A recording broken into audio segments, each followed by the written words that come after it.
Et au sauveur préféré, c'est Thomas, j'espère que vous allez bien. On se retrouve en ce lundi matin pour la review de l'épisode 34 de Digimon Adventure.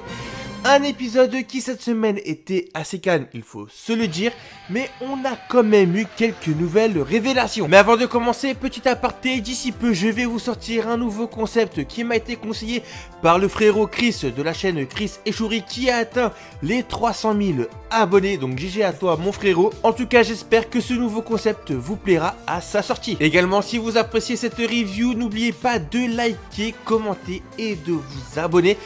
Car oui, j'ai remarqué que beaucoup d'entre vous regardez les vidéos mais n'étiez pas abonnés à la chaîne. Donc n'hésitez pas à vous abonner, c'est gratuit et ça me fait plaisir et ça fait grandir la communauté. L'épisode de cette semaine a pour titre Ikari to Tailmon. Vous l'aurez donc compris, l'épisode de cette semaine va se concentrer sur la relation entre Ikari et Tailmon. Même si durant l'épisode Tailmon paraissait froide au vu que des 8 Digimon c'est la seule à avoir gardé sa mémoire d'antan, elle veut en finir avec Millenniumon pour accomplir son rôle de scénario Digimon, tout en évitant bien sûr le plus possible d'impliquer Ikari. D'ailleurs même si Tailmon était assez direct avec nos héros au vu de son statut de scénario Digimon, notre petite Tailmon ne reste pas moins insensible à la gentillesse d'Ikari. Nos héros qui ont plongé dans l'océan, oui, commandement fait sous-marin, se dirigent vers un courant qui selon les dires de Tailmon irait jusqu'au Faga. Et enfin ça fait plaisir,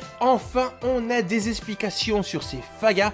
Là où je pensais que c'était les parties qui étaient éparpillées de Millenniumon, il n'en a rien. En réalité, il s'agit tout simplement des terres scellées qui se trouvent au fin fond des terres de l'infini. Nos héros qui s'étaient engouffrés dans le courant s'en voient sortir et atterrit à leurs dépens dans une petite ville sous-marine. Et là, premier constat, pas moins de Digimon nous a été présenté.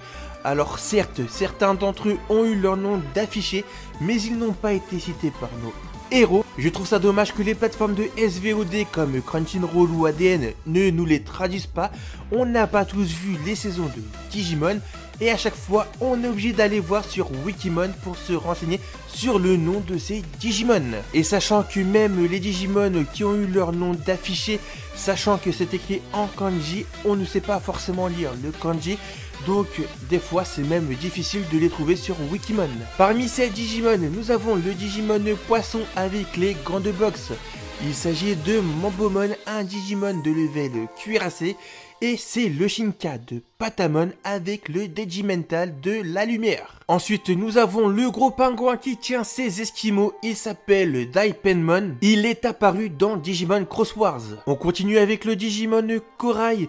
Et seuls ceux qui possèdent un VPET peuvent le connaître car il est issu du Pendulum Z Deep Savers et il s'appelle Sangomon. Et pour pas tous vous les citer, on va finir avec le Digimon Hippocampe Trompette, il s'agit de Siomon, un Digimon de level cuirassé, c'est le Shinka de Armadimon avec le Digimental de la lumière et il est apparu dans Digimon Cross Wars. Mine de rien, le symbole de la lumière est vachement représenté dans cet épisode. Donc nos héros qui se voyaient être vus comme une menace grâce au Holy Ring de Tailmon pendant un petit affrontement contre des Mantaremon, les Digimon de la ville sous-marine les accueillent et Marine Enjimon fait son apparition. Ce passage m'a fait esquisser un petit sourire car pendant la discussion avec Marine Enjimon qui était autour de l'anneau sacré que porte Tailmon, Marine Enjimon montre que lui aussi en porte un autour du cou et lui ça lui permet d'alimenter la ville en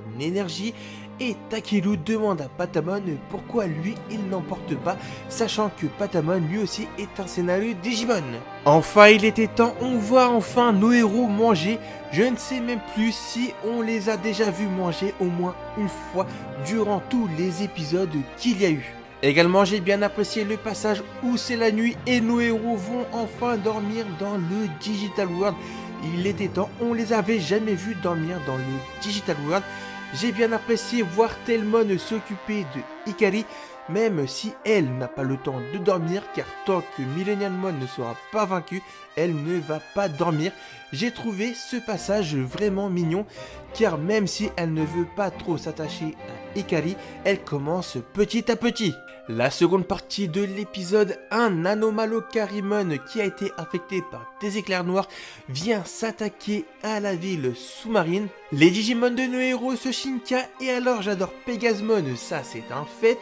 Mais Patamon a oublié sa branche principale, ou c'est comment? Malgré que dans cette deuxième partie, nous avons le combat contre Anomalocarimon, Taichi, Sora, Takeru et leurs Digimon sont assez en retrait.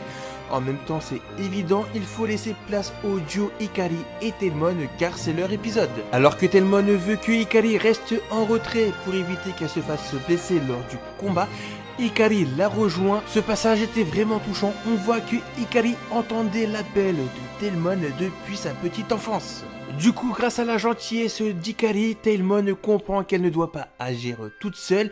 Et là s'active le symbole de la lumière et Hikari reçoit son Digivice. Telmon accompagné de Metal Greymon, Birdramon et Pegasmon se débarrasse alors de Anomalocarimon très rapidement en lui brisant sa coquille. Vous aurez remarqué, mais je n'ai même pas parlé des autres enfants. En même temps, dans cet épisode, on ne les voit pas, à part Koshiro qui est là, juste pour nous rappeler la situation qu'il y a avec la station spatiale internationale. La semaine prochaine, nos héros vont affronter Guzokumon et Enjewomon va faire son arrivée. Jikai Digimon Adventure, Kirameku et Enjewomon. Pour conclure, même si cet épisode était relativement calme, il n'en reste pas moins bon. J'ai vraiment apprécié cet épisode car on en apprend davantage et en même temps sur le passé de Telmon. Par contre, l'animation, par moments, ça n'allait vraiment pas du tout, mais alors pas du tout. Il y avait vraiment trop de problèmes de proportion. Après, je sais pas si c'est moi qui chipote, ça vous me le direz dans les commentaires si vous aussi vous avez trouvé qu'il y avait des problèmes de proportion. Les BGM quant à elles étaient toujours aussi bien. Maintenant, vivement la semaine prochaine, j'ai hâte de découvrir Enjewomon. Voilà, comme d'habitude, si la vidéo vous a plu, max 2 pouces bleus pour me soutenir mais également pour m'aider dans le référencement. Donnez-moi votre avis dans les commentaires, n'oubliez pas de venir me follow sur Twitter pour ne manquer aucune actu sur Digimon et surtout n'hésitez pas à vous abonner si ce n'est pas déjà fait. Sur ce, c'était Thomas, je vous dis à très vite pour une prochaine vidéo et d'ici là, matane.